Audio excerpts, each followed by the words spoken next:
पहली बार आईडीएफ की artillery core की गाजा में तैनाती कर दी गई है और गाजा के अंदर से हमास के ठिकानों पर गोलीबारी जिस तरीके से की जा रही है, अब तक गाजा की सीमा के बाहर से गोलीबारी हो रही थी, लेकिन अब खबर यह है कि गाजा के अंदर से हमास के ठिकानों पर वार किया जा रहा है और जिस तरीके से अब अलग अलग जगहों को चुन के टारगेट किया जा रहा है विध्वंस का।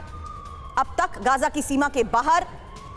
से वार किए जाते थे, लेकिन अब गाजा के अंदर किस तरीके से पहली बार आईडीएफ की आर्टिलरी कोर की गाजा में तैनाती हुई है, यही इस वक्त की एक और सबसे बड़ी खबर है।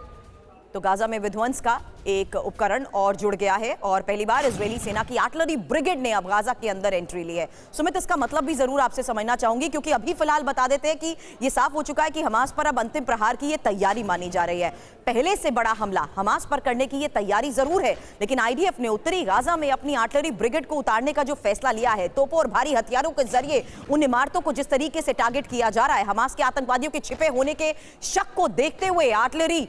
ब्रिगेड कैसे गाजा में ऑपरेशंस में जुटी हुई है, यह जानना और समझना भी बहुत जरूरी है, क्योंकि हमास के सिर पर आईडीएफ की तोप, ये हम इसलिए भी कह रहे हैं क्योंकि आईडीएफ की 282वीं आर्टिलरी रेजिमेंट गाजा में शामिल हो चुकी है और रेजिमेंट की 411वीं बटालियन 188वीं आर्मर्ड ब्रिगेड ने मोर्चा संभाल रखा है। हालांकि बटालियन में M109 होवित्जर का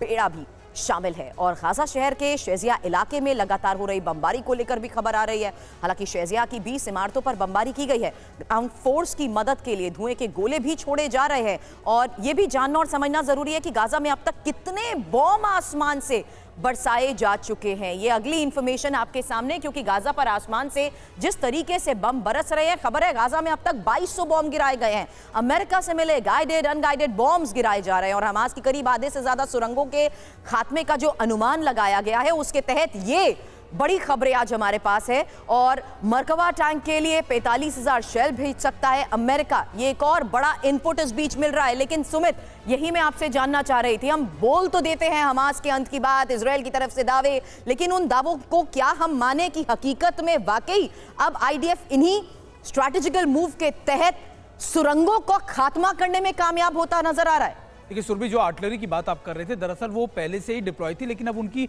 रीपोजिशनिंग की गई है। दरअसल एक वॉर सिनारियो के अंदर हमेशा आर्टिलरी पीछे रहती हैं, ग्राउंड फोर्सेस को एक सपोर्ट प्रोवाइड करती है और अगर उनकी रीपोजिशनिंग अब गाजा पट्टी के अंदर की जा रही है, इसका मतलब समझिए कि उनका जो लाइन ऑफ डिफेंसिव ऑपरेशन है वो आगे बढ़ गया। यानी अब आर्टिलरी गन्स को आगे कर दिया गया है ताकि वो एक शेल एक कवरअप प्रोवाइड कराए ताकि फुट सोल्जर जो है वो आगे की तरफ जाए। और ये इसलिए है क्योंकि जब भी आप वॉर सिनारियो में जाते हैं तो आप अपनी स्ट्रैटेजीज बना के रखते हैं और कुछ ऐसी स्ट्रैटेजीज है जिसको आप अपने कमांडर्स को भी डिस्कस नहीं करते कि कब उनको इंप्लीमेंट करना है। तो ये स्ट्रैटेजीज लगातार बदल रहा है इजराइल, और ये इसलिए क्योंकि उसके हाथ में एक बड़ा एरिया आ गया है इस समय गाजा का, उसको सिक्योर करते हुए आगे के एरिया को कैसे रिकैप्चर करना है, कैसे अपनी पोजीशनिंग को चेंज करना है, यही इस वॉर सिनेरियो का सबसे बड़ा बेसिक पॉइंट होता है।